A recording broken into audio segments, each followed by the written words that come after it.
अष्टम श्रेणी गणित पिले माने आज आमर विषय हूँ परिमिति। आम ये भिडियो परिमिति विषय रे आलोचना करवा। सेमिति तो कहबा गले आम पूर्वर परिमिति विषय विभिन्न तथ्य सब आलोचना करिचु। जेमिति कि आयत चित्र विभिन्न चित्र हो, आयत चित्र हो, वर्ग चित्र, त्रिभुज विभिन्न त्रिभुज मानकर परिसीमा क्षेत्रफल काढ़ आम जाचु। आउ आम जाचु वृत्तर परिधि किपरि बाहर वर्ग चित्र यही सब विषय आम आलोचना पूर्वर करिचु। तो आम आज भिडियो समकोणी त्रिभुज विषय टिके अधिक जानिबा। तो आमर आज आलोचना क्या ऊपर हम समकोणी त्रिभुज। तो पे मैंने समकोणी त्रिभुज क्या कहुए जो त्रिभुजर गोटे कोण समकोण थाए ताहाकू समकोणी त्रिभुज कहुए। तो समकोणी त्रिभुज क्या कहुए जो त्रिभुजर गोटे कोण समकोण ताहाकू समकोणी त्रिभुज कहुए। मुझे गोटे समकोणी त्रिभुज अंकन कर ना देदेबा जदि ए बी सी ये तीनो शीर्ष थाए ए बी सी बोली। आम देखा यही जो कोणटा समकोण जो कोणटा आम मनकर एम एंगल बीटा हूँ समकोण। आउ समकोणर सामना बाहु को कहुए पे माने कर्ण। तो आम एठारे कहबा कौन एसी कौन एसी को कहुए कर्ण। सेमती समकोण संलग्न दीटा बाहु गोटे भूमि गोटे उच्चता। तो जोड़ा तल पड़ थाए साधारणतः आम ताको भूमि नौ आ जोड़ा उपरकू थाए ताकू उच्चता नौ। तो एठारे बीसी हो कौन पे माने भूमि आउ एबी हो उच्चता। तो ये हूँ समकोणी त्रिभुजर तीनोटी बाहु। आमे जदि याकू किसी संकेत द्वारा प्रकाश करवा कर्ण को साधारणतः हेच अक्षर द्वारा प्रकाश कराए। कहीं हेच माने हूँ माने हाइपोटेनियस बोली कहुए। हेच माने हेच क्या देखिक नि जाए हाइपोटेनियस।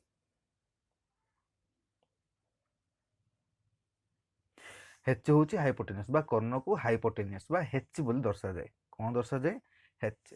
सेमती भूमि जो रहा भूमि को कौन कह जाए बेस बोली कहुए। भूमि बी बा बेस बोली कहुए से याकू बी बोली दर्शा जाए।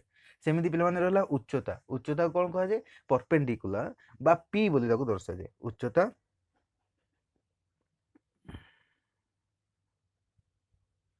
परपेंडिकुलर बा पी बोली दर्शा जाए। एमती जदि आम कह समकोणी त्रिभुजर तीन बाहु पी बी एच रूप से सांकेतिक रूप से दर्शा जाए। आउ पे गोटे समकोणी त्रिभुज समकोण जो रहा समकोणर सम्मुखीन बाहु को कहुए पे माने कौन कर्ण। तो यही त्रिभुज कर्ण किए हम आमर एसी। तो सदा बेले कर्ण खोजिला बेले समकोण खोज समकोणर सम्मुखीन बाहु हम कर्ण। आउ जी कर्ण रहा आउ दीटा बाहु रहा कौन गोटे रहा पी गोटे रहा बी। समकोणर संलग्न दीटा बाहु को आम जेकोसी बाहु को जहाँ भी ना चलो पी बी किंतु साधारणतः जो तले पटे थाए बी नि जाए बेस नि जाए भूमि कहुए। कि जो उच्चता थाए ऊपर को उठी थाए ताहाकू उच्चता बोली कहुए।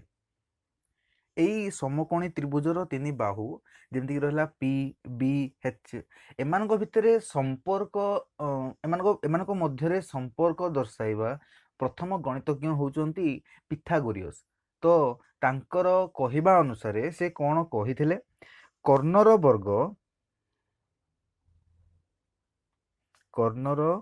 वर्ग अन्य बाहुद्वयर बा हाँ अन्य बाहुद्वयर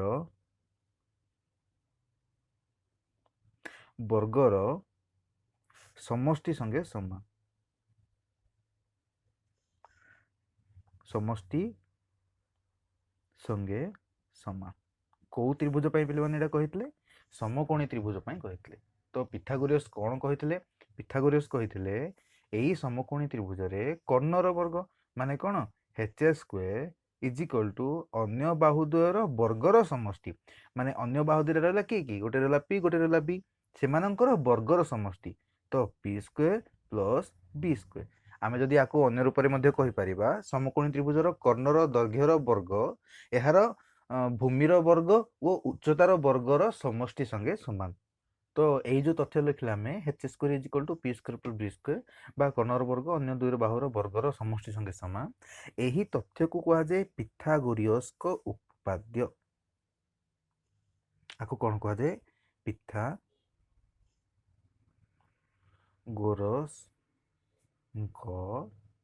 ଉପପାଦ୍ୟ। ଯେହେତୁ ପିଥାଗୋରସ୍ ଏଇ ଜିନିଷ ବା ଏଇ ତଥ୍ୟଟିକୁ କହିଥିଲେ, ତାଙ୍କର ନାମ ଅନୁସାରେ ପିଥାଗୋରସ୍ ଉପପାଦ୍ୟ ବୋଲି ୟାକୁ କୁହାଯାଏ। ତ ପିଲାମାନେ ଆମେ ଜାଣିଲୁ କ'ଣ, ପିଥାଗୋରସ୍ ପ୍ରଥମେ କ'ଣ କରିଥିଲେ, ସମକୋଣୀ ତ୍ରିଭୁଜର ତିନି ବାହୁ ମଧ୍ୟରେ ସମ୍ପର୍କ ଦେଇଥିଲେ, ଯୋଉଟା ଦେଇଥିଲେ କ'ଣ, ସିଏ P square plus B square is equal to H square, ବା ଦୁଇ ବାହୁର ସମକୋଣ ସଂଲଗ୍ନ ଦୁଇ ବାହୁର ବର୍ଗର ସମଷ୍ଟି କର୍ଣ୍ଣର ବର୍ଗର ସମଷ୍ଟି ସଙ୍ଗେ ସମାନ ବୋଲି ସିଏ କିଛି ତଥ୍ୟ ଦେଇଥିଲେ। ତାହାର ପୂର୍ବରୁ ଭାରତୀୟ ଗଣିତଜ୍ଞ ଯିଏକି ବୌଧାୟନ, ସିଏ କହିଥିଲେ କ'ଣ, କୌଣସି ଗୋଟେ ଆୟତ କ୍ଷେତ୍ରର, ଆମର ଏଠି ଆୟତ କ୍ଷେତ୍ର ହେଉଛି ଏ ବି ସି ଡି, ଏଇ ଚିତ୍ର କଥା କିଛି ଭୁଲିଯାଅ। ବର୍ତ୍ତମାନ ଦେଖିବା ଏ ବି ସି ଡି ହେଉଛି ଗୋଟେ ଆୟତ କ୍ଷେତ୍ର। ସେଇ ଆୟତ କ୍ଷେତ୍ରର କର୍ଣ୍ଣ ଉପରେ ଅଙ୍କିତ ବର୍ଗଚିତ୍ର ଦେଖ, ବିଡି ଉପରେ ଅଙ୍କିତ ବର୍ଗଚିତ୍ର କୋଉଟା, ଏଇଟା। ତ ପିଲାମାନେ ଏହାର କ୍ଷେତ୍ରଫଳ କ'ଣ ହବ, ଆମେ ଜାଣିଛୁ ବର୍ଗକ୍ଷେତ୍ରର କ୍ଷେତ୍ରଫଳ କ'ଣ କି, ବାହୁର ବର୍ଗ। ତ ଏଇ ବର୍ଗଚିତ୍ରର ବାହୁ କିଏ, ବିଡି। ତ ୟାର କ୍ଷେତ୍ରଫଳ କ'ଣ ହବ, এইটার ক্ষেত্রফল হব বিডির স্কোয়ার। কোণ হব, বিডির স্কোয়ার। তো কর্ণ উপরে অঙ্কিত বর্গক্ষেত্রর ক্ষেত্রফল তাহার দুই বাহু উপরে অঙ্কিত বর্গক্ষেত্রর ক্ষেত্রফল সহ সমান। মানে ইয়ার ক্ষেত্রফলটা দুই বাহু উপরে অঙ্কিত বর্গক্ষেত্র, এই চিত্রর ক্ষেত্রফল এই চিত্রর ক্ষেত্রফলর সমষ্টি সঙ্গে সমান। তো এই চিত্রর ক্ষেত্রফল কোণ হব, যেমতি আমি এটা কাটিলে, ইয়ার ক্ষেত্রফল কোণ হব, ইয়ার বাহুর বর্গ, ইয়ার বাহু হচ্ছে এডি, তো এডির বর্গ। সেমতি এই বর্গচিত্রর ক্ষেত্রফল কোণ হব, ইয়ার বাহুর বর্গ, এবির স্কোয়ার। তো সিଏ କହିଥିଲେ କ'ଣ, BD square is equal to AD square plus AB square. ଆହାର ବର୍ଗ, ଏଇଟାର ବର୍ଗ ଆଉ ଏଇଟାର ବର୍ଗର ସମଷ୍ଟି। ତ ଦେଖ ପିଲାମାନେ, ଏଇଟା ଗୋଟେ ସମକୋଣୀ ତ୍ରିଭୁଜ କି DAB, ଯେହେତୁ ଆୟତ ଚିତ୍ର, ଏଇ କୋଣ 90 ଡିଗ୍ରୀ, ଯେହେତୁ 90 ଡିଗ୍ରୀ ତ ସେ ସମକୋଣୀ ତ୍ରିଭୁଜ ହବ। ତ DAB ଏକ ସମକୋଣୀ ତ୍ରିଭୁଜ, ଆଉ ଯେଉଁଥିରେ କର୍ଣ୍ଣର ବର୍ଗଟା ଅନ୍ୟ ବାହୁଦ୍ୱୟର ବର୍ଗର ସମଷ୍ଟି ସଙ୍ଗେ ସମାନ। ତ ସିଏ ଏହି ତଥ୍ୟକୁ ହିଁ କହିଥିଲେ, କିନ୍ତୁ ଆକୁ ଅଧିକ ସରଳୀକୃତ କରି ସେ କହିନଥିଲେ।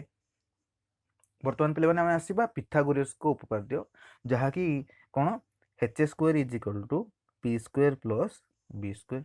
ଏଚ୍ ସ୍କୋୟାର ମାନେ କର୍ଣ୍ଣର ବର୍ଗ ଇଜ୍ ଇକ୍ୱାଲ୍ ଟୁ ଅନ୍ୟ ଦୁଇ ବାହୁର ବର୍ଗର ସମଷ୍ଟି। ତ ପିଲାମାନେ ଆମେ କ'ଣ କରିବା, ଏଇ ସୂତ୍ରରେ ଏଚ୍ ପି ବି ପାଇଁ ବିଭିନ୍ନ ଗଣନ ସଂଖ୍ୟା ନେଇକି ଆମେ ଦେଖେଇ ପାରିବା କିଛି କିଛି ନିର୍ଦ୍ଦିଷ୍ଟ ଗଣନ ସଂଖ୍ୟା ଅଛନ୍ତି, ଯେମିତିକି P is equal two 3, B is equal two 4 ହେଲେ ଏଚ୍ ଇଜ୍ ଇକ୍ୱାଲ୍ ଟୁ 5 ହବ। ଦେଖ ପିଲାମାନେ, ହେଉଛି କି ପି ଇଜ୍ ଇକ୍ୱାଲ୍ ଟୁ 3, ତ ଆମେ ଏଇ ସୂତ୍ରଟିକୁ ଦେଖିବା, ପରୀକ୍ଷା କରିବା ଠିକ୍ ହେଉଛି ନା ନାହିଁ।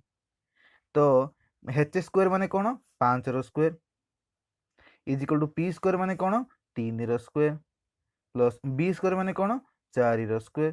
3ର ସ୍କୋୟାର 9, 4ର ସ୍କୋୟାର 16, 9କୁ 16ରେ ମିଶିଲେ 5ର ସ୍କୋୟାର 25। ତ ଏଇଟା ଠିକ୍ ହେଉଛି। ତ ମାନେ ପି ବି ଏଚ୍ ର ମୂଲ୍ୟ କେତେ କେତେ, ପ୍ରଥମେ ଦେଖିଲେ 3, 4, 5, ଏମିତି ବହୁତ ଗୁଡ଼ିଏ ମୂଲ୍ୟ ଆସିବ, କିନ୍ତୁ ସବୁ ମୂଲ୍ୟ ସମାନ ରହିବ ବୋଲି, ସବୁ ମୂଲ୍ୟକୁ ଏଠି ପକେଇଲେ ଠିକ୍ ହବ ବୋଲି ନୁହଁ। କିଛି କିଛି ଗଣନ ସଂଖ୍ୟା ଅଛନ୍ତି ଯେଉଁମାନେ ଏହି ସୂତ୍ରକୁ ସିଦ୍ଧ କରନ୍ତି। ଏହି ଗଣନ ସଂଖ୍ୟା ମାନଙ୍କୁ କୁହାଯାଏ ପିଥାଗୋରୀୟ ତ୍ରୟୀ। ପିଥାଗୋରୀୟ ତ୍ରୟୀ ଯେମିତି 3, 4, 5, ସେମିତି ଆହୁରି ବହୁତ ଅଛନ୍ତି। ଯଦି ମୁଁ କହିବି ତ ହବ 5, 12, 13। ପିଲାମାନେ, ଏଠାରେ ବଡ଼ ବାହୁ ଯୋଉଟାକି 13, ସିଏ ହବ କର୍ଣ୍ଣ, ଆଉ ଏ ଦୁଇଟାକୁ ତମେ ଯୋଉଠି ନେଲେ ହବ, P square plus B square is equal to H square. ତୁମେ ନିଜେ ଚାହିଁବ ବୋଲେ ପରୀକ୍ଷା କରିକି ଦେଖିପାରିବ। ସେମିତି ପିଲାମାନେ ଅଛି କ'ଣ, 7, 24, 25। ସେମିତି ଆଉ କ'ଣ ଅଛି ପିଲାମାନେ, 8, 15, 17। ଏମିତି ବହୁତ ଗୁଡ଼ିଏ ଆମେ ପିଥାଗୋରୀୟ ତ୍ରୟୀ ନିର୍ଣ୍ଣୟ କରିଦେଇ ଆମେ ପାରିବା। ଏହିଭଳିଆ ସଂଖ୍ୟାମାନଙ୍କୁ 3, 4, 5, 5, 12, 13, 7, 24, 25, 8, 15, 17 ଏହିଭଳିଆ ସଂଖ୍ୟାମାନଙ୍କୁ ପିଥାଗୋରୀୟ ତ୍ରୟୀ ବା ପିଥାଗୋରୀୟ ତ୍ରିପଲ ବୋଲି କୁହାଯାଏ। ତ୍ରିପଲ ମାନେ ତ୍ରୟୀ, ତ ପିଥାଗୋରୀୟ ତ୍ରୟୀ ବୋଲି କୁହାଯାଏ। ଆଚ୍ଛା ପିଲାମାନେ, ବର୍ତ୍ତମାନ ଦେଖିବା ଆମକୁ ପିଥାଗୋରୀୟ କ'ଣ କହିଲେ, ଗୋଟେ ସୂତ୍ର ଦେଲେ ସମକୋଣୀ ତ୍ରିଭୁଜର ବାହୁମାନଙ୍କ ମଧ୍ୟରେ ସମ୍ପର୍କ ଦର୍ଶେଇକି, ଯାହା ହେଉଛି କ'ଣ, H square is equal to P square plus B square, ବା ଆମେ ଆକୁ ଲେଖିଦେଇପାରିବା P square plus B square is equal to H square. ମୁଁ କେବଳ ଓଲଟେଇ ଦେଲି, ଆଉ କିଛି କରିନି। P square plus B square is equal to H square.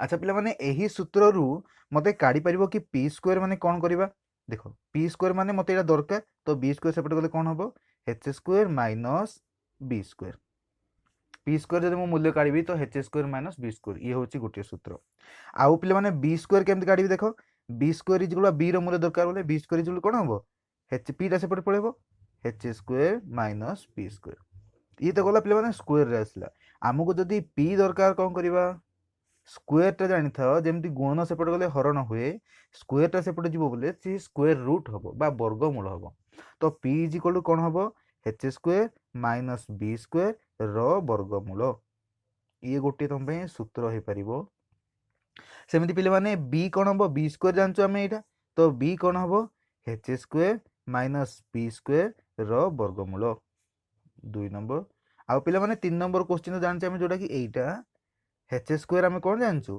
P square plus B square तो सेते एच कौन हम एच हो कौन P square plus B square रो रूट हम यही तीनोटी सूत्र को प्रयोग करिकी आमे तीनोटी जो तथ्य देला P square B square H square P B H मध्यरु जेकोसी दुईटी जेइथिबो तो 3 नंबर टा आराम से आमे काट देई परिबा पी बी एच मध्यरु जेकोसी दुईटी देले 3 नंबर टा आमे बाहर कर देई परिबा तो पे मैंने यही सूत्र गुड़ी को प्रयोग करिकी मु गोटे उदाहरण नहीं से उदाहरण को आम समाधान करने को चेष्टा करवा गोटे समकोणी त्रिभुजर उच्चता देती 6 सेंटीमीटर भूमि देती 8 सेंटीमीटर तो कर्ण पचार तो आम पे कर्ण काढ़ी पार किपर कर्ण काढ़ा तो आम सूत्र जाचु कौन H square is equal to P square plus B square हमको कर्ण दरकार तो H square is equal to P square plus B square तो पे कौन हम H square is equal to P मन पी बदल कौन पड़ 6 वर्ग प्लस बी बदल पे कौन पड़ 8